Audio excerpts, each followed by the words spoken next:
هر دور کې د قرآن سره مضبوطه رشته ساتلې ده. قرآن یې غاړه ورکړې ده. کله چې دې قبر ته راغی او بیا د حشر په میدان باندې کله خلک راجمع کېږي او ورځ د قیامت راشي او دې د قبر نه راپاڅېږي، مصطفی علیه السلام فرمایي په ورځ د قیامت باندې چې کله د قبر وچوي او قبر کلاو شي او دې بر وګوري، نو په دغه ټیم کې په ورځ د قیامت باندې تاسو ټولو ته پته ده چې په هغه ورځ پلار په کار نه راځي،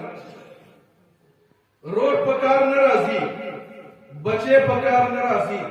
رشتہ دار په کار نه راځي، یارانی دوستانی په کار نه راځي. ټول به د یو بل نه تښتي، نور به مې زواري، ځمکه به د تانبي، سخته ګرمي به وي، ژبه به دې بهر راوتلې. په هغه لویه ورځ باندې ستا هغه نور په کار نه راځي چې ته په دنیا کې تا ژوند تېرولو او ته په خړپوسو باندې روان وې او ته لږې سختې ګرمې ته ورغلې، ته لږې ګرمې ځمکې ته ورغلې او تا چغې کړلې، ته په ګندګۍ باندې ککړ وې، تا له مور درمنډې کړلې، ستا ګندګۍ ته ونه کتل، ته د ګرمې ځمکې نه راپورته کړلې، ته خپله سینه پورې ونیولې. هغه نور ستا په کار نه راځي. دغه پلار چې ستا دپاره په دې دنیا کې حلال او حرامو ته نه ګوري، په سخته ګرمۍ کې، په غرمې په ټیم کې، په 12 بجو کې هغه په پټو کې لګیا دی، جاړي کوي، هغه مزدوري کوي، هغه ګوټ چارې کوي، هغه پاڼې ماتوي، یاره هغه په ځان سختې تېروي، ځان نه خولي وباسي، ستا دپاره وړۍ پیدا کوي،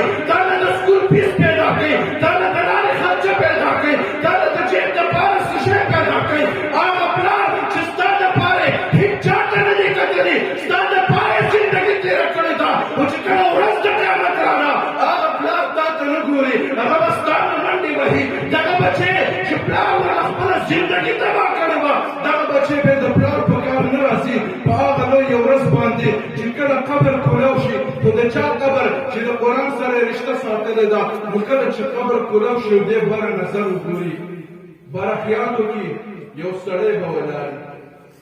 انسان به ولاړي، څوک به یې دی به حیرانې ګوري به چې دا خو سخته ورځ ده، په دې ورځ خوږ اولاد هم د خلکو نه تښتي، بچي تښتي، مور پلار تښتي، دا څوک دی چې ولاړ دی؟ دی به دا سوچ کې چې څوک دی، اب ورته آواز ورکړي انا صاحبک، حیرانېږه مه، زه ستا دوست یم، زه ستا یار یم، زه ستا ملګری یم. ته څوک یې؟ ته کوم ملګری؟ ته زما کوم دوست یې؟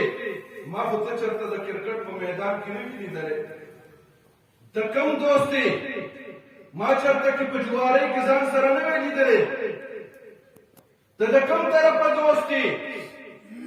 ابا ورته وایي الذي، زه ستا د کرکټو دوست نه یم، زه ستا د حقو دوست نه یم، زه ستا د بېلورو دوست نه یم، زه ستا د جوارو دوست نه یم، زه ستا د جوماتونو دوست یم، زه ستا د مدرسو دوست یم، زه ستا د دغه مسلې یار یم، زه ستا کوم دوست یم؟ الذي، زه ستا هغه دوست یم